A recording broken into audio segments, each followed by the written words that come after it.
What up? What up? What up? I want to get my thoughts on Raw. I didn't watch it, or I wasn't able to watch it, when it originally aired, but I recorded it on my DVR and and watching back now. It's like 2 a.m. where I'm at right now. Just finished watching it from recording it. Anyway, Raw was a decent show, much better than last week. You got a surprise visit from Chris Jericho, and he's going to be in the Rumble. But coming out of Raw tonight was the big thing. After Roman Reigns defended his title against Sheamus in a rematch, Vince McMahon announced that Roman will defend his title at Royal Rumble in the Royal Rumble match itself. Now, there are a lot of mixed opinions and reviews about this. Most of them kind of negative. Um, excuse me. My personal opinion, I'm actually fine with this. I am. Um, the other only time this has ever happened in history was back in '91 or '92, I think it was, Royal Rumble, where Ric Flair won the WWF Championship. Only difference between then and now is that then the world title was vacant.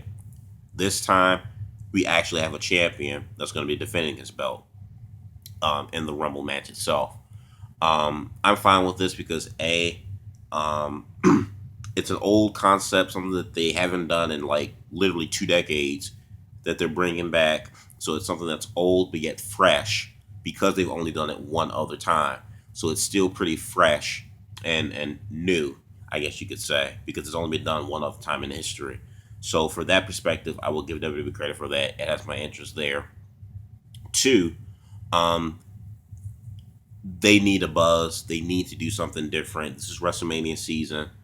Um, and it just really occurred to me and just really appeared to me that saying how they basically announced this tonight, they're basically restructuring an entire pay per view and or concept around one particular superstar, and it just confirms it more for me that Roman Reigns truly are grooming to be John Cena's successor.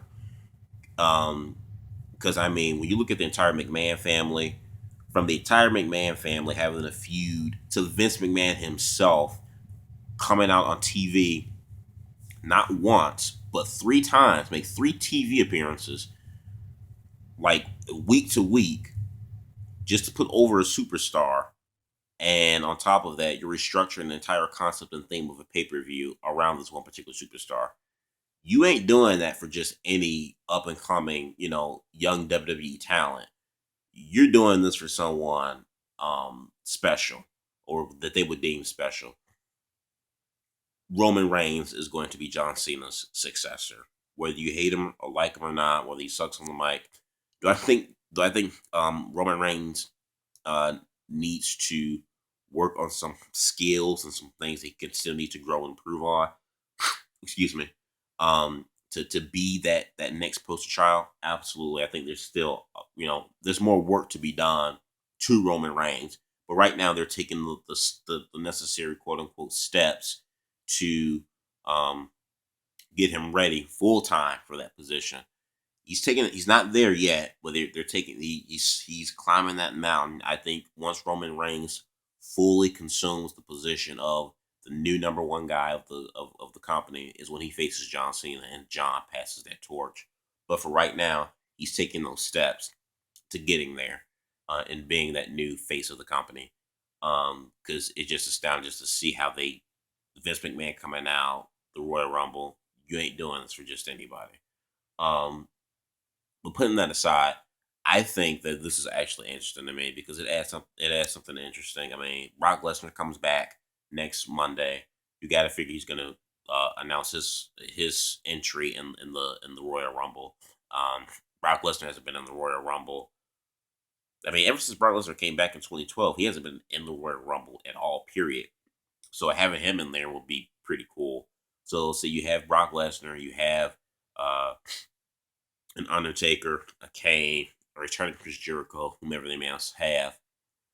That'd be a good moment for Roman. Him getting a good rub from all these different veterans and whatnot, and it'll add intrigue because You can bring in those part timers and that star power, making it more of a challenge for Roman Reigns to overcome.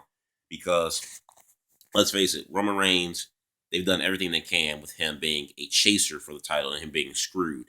Now that he has the belt, they have to come up with ways for him to fight to keep it. He's fought so hard to get it. Now he has to fight twice as hard to keep it.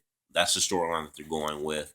This is the best option for them to do it. If you remember 2 weeks ago, Vince McMahon said that if once Triple H heals and gets back, he's going to deal with you on his own terms when you least expect it.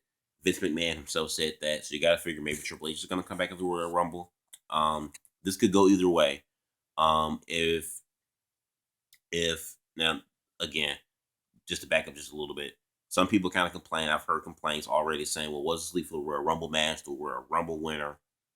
This sucks." Honestly, I think this is okay. Because let's face it, if whoever wins the Royal Rumble and faces Roman Reigns is going to headline WrestleMania 32. Like it or not, he's going to headline WrestleMania 32. Who's ever going up against Roman Reigns at WrestleMania 32, Roman Reigns is going to steamroll right through him. So your Kevin Owens, your Dean Ambroses, your Cesaros, even though he's out injured right now, Dolph Ziggler, doesn't matter who. I love all these guys and I love them all. Doesn't matter. If any one of those type of guys win the Royal Rumble, they're going to lose at WrestleMania to Roman Reigns, whether you like it or not. So by them doing it this way, I'd rather have him face Triple H and get the rub off Triple H and go over Triple H, a veteran, a seasoned veteran, rather than take a young up and coming superstar, sacrifice him, and yet you still trying to build Roman up, and you do it at the cost of another rising superstar that you're trying to build. So I'd rather for them to do it this way. Because like I said, like it or not, whoever wins the Royal Rumble, they're losing to Roman. Now, I think that if Triple H does come back, it still makes things interesting because if Triple H wins, he screws Roman, Roman wins, Triple H is the boss. He can put himself in the main event of WrestleMania. He can say, you know what? Screw it. I'm part of the authority. I'm the boss. I'll put myself in the main event for WrestleMania for the WWE title. Some people may think that what does this leave Rock? I know Rock announced his return to to WrestleMania. It was rumored it's going to be Rock Triple H. If they don't do Rock Triple H, then maybe Rock and Brock Lesnar.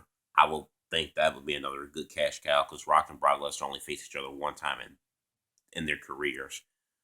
They could go that route if Triple H goes against Roman. What else? Brock Lesnar, Roman Reigns too. That's a money match. That's a money rematch. I don't doubt that. I thought they had a good match at WrestleMania, but I wouldn't do that again for another WrestleMania. I would do Brock versus Roman 2 SummerSlam, if anything, but I wouldn't do it at WrestleMania. So, I think this is interesting. WWE needs a buzz, and just by they can doing so many different things now, when you think about it, it makes the Royal Rumble a little bit more interesting. Because to me personally, the last 4 Royal Rumbles, I'm not talking about the pay-per-views in its entirety, but the Royal Rumble matches themselves sucked to me personally over the last 4 years. This adds some interest to it, a little bit of a twist. Um, they need a buzz. They need to do something different. And by me not knowing and they can go either way. That's what they need to do. There doesn't need to be just one strict, you know, road, one path. Well, John Cena's going to win the Royal Rumble. So it's going to be John Cena versus Roman Reigns. It could happen. Roman versus John Cena. That's another big money marquee match, but I don't think that's right now. I think that's down the road as well. But I don't think they're gonna do that at this Mania. But I mean, there are different possibilities that you can throw out there, and that's what they need to do. You need some unpredictability, and that's what they're doing right now. And it's just a little bit shocking that people kind of bitching about it still. Um, 2015 was the year of Seth Rollins. 2016 is going to be the year of Roman Reigns. I'm sorry for anyone who does, who probably are biting their nails and grudging the thought of that. but you knew it was gonna happen. Um, I think 2016 is gonna be what 2015 was supposed to have been for Roman Reigns. We're gonna get in 2016. Like it or not, they finally reached the mountain with him in terms of he has the belt now, which is what they wanted to do for the longest, desperately get the belt around him. Now it's just a matter of him steamrolling and just kind of going with it. He has a little bit more crowd support now than he did before. Not everyone's all in unison, but still, he has a much better support now than he did for starting out in early last year. So, yeah, this is going to be Roman's year. Triple H versus Roman Reigns. I think that'll be decent. Excuse me. I think that'll be a decent main event. One other thing that's kind of want to debunk. I think a lot of people get kind of like mixed up. I hear a lot of people complain and say Roman Reigns is the new love child of Vince McMahon. If you really dug in and did your research, um, Triple H is also a big fan of Roman Reigns. Roman Reigns is a Triple H guy just as much as he may now is be a Vince McMahon guy. Just like Sheamus, just like Batista, just like Randy Orton, just like even Seth Rollins, and I would even say it's even to a degree, Dean Ambrose. His time just doesn't come yet. Roman Reigns is a Triple H guy because back in 2014, I think it was September or October of 2014, when Roman Reigns was out on injury, it was Triple H who tried to sell the idea to Vince McMahon and convince Vince McMahon to have Roman Reigns win the Royal Rumble and headline WrestleMania that following year. Vince McMahon wasn't really quite sold on Roman, but Triple H pushed hard for Roman Reigns, selling him to Vince McMahon, and Vince McMahon bought into it, and now we are where we are now. From late last year going into this year now. We have what we have now. So before anyone bitches and complains, oh, Vince McMahon, all he cares about is Roman Reigns and this and that. Back up and do your facts and do your research. Roman Reigns is also a Triple H guy.